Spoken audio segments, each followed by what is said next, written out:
किसी बादशाह की सिर्फ एक ही बेटी थी।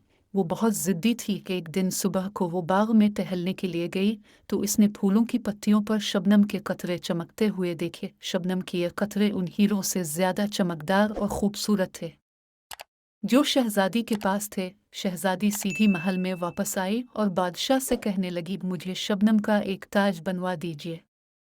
जब तक मुझे ताज नहीं मिलेगा मैं ना कुछ खाऊंगी ना पीऊंगी। ये कहकर शहजादी ने अपना कमरा बंद कर लिया और चादर ओढ़कर पलंग पर लेट गए। बादशाह जानता था कि शबनम के कतरों से ताज नहीं बनाया जा सकता, फिर भी इसने शहजादी की जिद पूरी करने के लिए शहर के तमाम सुनारों को बुलावा भेजा और उनसे कहा कि 3 दिन के अंदर अंदर शबनम के कतरों का ताज बनाकर पेश करो वरना तुम्हें सख्त सजा दी जाएगी। बेचारे सुनार हैरान परेशान कि शबनम का ताज किस तरह बनाए। इन सुनारों में एक बूढ़ा सुनार बहुत अक्लमंद था। सोचते सोचते इसके दिमाग में एक तरकीब आई। वो दूसरे दिन सुबह को महल के दरवाजे पर गया और सिपाहियों से कहा कि वो शहजादी का ताज बनाने आया है। सिपाही इसे शहजादी के पास ले गए।